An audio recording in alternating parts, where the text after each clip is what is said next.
Why the f do I have so many headphones? Hi, I'm Ryan from Monster Logo Studios. I assume most musicians, especially those who dabble in electronic music production or any kind of home studio work, have at least a few sets of headphones laying around. I have more than a few, but there is some utility to each of them. None of these are incredibly expensive by audiophile standards, and I think I cover the entire gamut in terms of the average listener's budget. Again, depending on your need and use case. While I have a few other videos in various stages of production and I'm in the middle of reorganizing to make room for some new stuff, I thought I'd quickly run through all of these, explain a little bit about what I use them for, and provide some quick high-level feedback on each. There are no endorsements here, and I don't have any affiliate links. I'm just a dude who doesn't get paid to do this, but spends a lot of time with the oral arts and enjoys sharing with others. So here they are, in no particular order. I don't remember what I paid for these when I originally bought them several years ago, but please don't pay what they're currently asking on Amazon. I initially purchased these to use for an electronic drum set, but quickly realized that my inner ears are incapable of holding in-ear monitors while I'm sweating. These actually don't sound terrible for what they are, and Sony's hybrid two-way driver does a decent job putting out low end, but there were better buds in the price range then, and there still are now. The only reason I keep these around are because I sometimes like to pack a small pair of buds in my M8 case, though I'm generally more inclined to use these. I saw these recommended somewhere on Discord. They're cheap, small, and they sound great for their size. I primarily use these with portable devices when I don't particularly care about audio quality, or I'm on the move and I don't want to carry something more expensive. Again, they're in-ear buds, which my biology often disagrees with, so when I've been composing on the go for the last few months, you're more likely to see me with one of these in my head. The Koss Porta Pros are making a comeback, largely due to their aesthetic, but they're also surprisingly great for the price. They fold up nicely for travel, and being on-ear headphones, they're incredibly comfortable. They also don't sound half bad, and if you're in the market for budget headphones with a 3.5mm jack, I'd highly recommend these. These are the Bose QC or Quiet Comfort 20 noise-canceling headphones. I happen to have the version compatible with Apple devices, but that just means the inline remote works with Siri instead of those other voice assistants. These were actually my go-to for using groove boxes on a plane until recently when the cable shielding started coming apart near the control box. I've had them for over a decade, and even though I haven't used them much since the summer, I'm including them because I reached out to Bose for support, and while they no longer manufacture this model, they still offered me a steep discount on a newer one. I didn't take them up on it, but I may still buy another pair because I love these. They're comfortable, sounded great, canceled noise, and they plugged in. The first wireless earphones on this list are the Beats X wireless buds. I have the first generation, but these are actually pretty decent for the money. They were my go-to gym headphones for a long time. The little wingtips you can attach to the buds are decently comfortable, and they really help with them staying put during physical activity.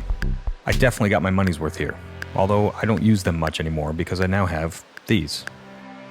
I'm a bit of an Apple fanboy, and I bought both the AirPods and AirPods Pros as soon as they were released. I went through a couple of replacement buds with my AirPods before realizing that they weren't really meant for people who sweat as much as I do. When Apple announced the Beats Fit Pro, I immediately picked them up and gave away my AirPods. These have all the features of the original AirPod Pros except for the wireless charging. They also have those little wingtips I like, and they can actually hold up to more aggressive physical activity. They also charge via USB-C, and I've been quite pleased with them. I've used them almost every day since they were released earlier this year, without issue. They're not what I reach for when I want audiophile quality, but they're pretty damn good. I might as well finish off the Apple products. I bought myself the AirPods Max as a birthday gift right after they were released. There's a lot of controversy surrounding these headphones, and while I do think they sound great and the noise canceling is pretty decent, I just really don't find myself using them all that much. Part of it is the lack of a real travel case, and while they're very well made, it's at the price of comfortability. After about 45 minutes, these really don't feel great at all, and for the price, I think there are better overall headphones out there, even if they don't sound as good to my ears. I actually saw that the PX8s were just released while prepping this video, but I've been a fan of Bowers & Wilkins headphones since they first introduced the PX line in 2017. The PX7s improve in all areas, and while they're not the best active noise-canceling product on the market, they sound fantastic. They're pretty comfortable, much more than the originals, and they're very easy to travel with. These were regulars in my travel bag until a few months ago when I picked up these. The unfortunately titled Bose 700 headphones were their first flagship product in a long time to drop the Quiet Comfort branding. These are now my travel headphones of choice. They're lightweight and incredibly comfortable.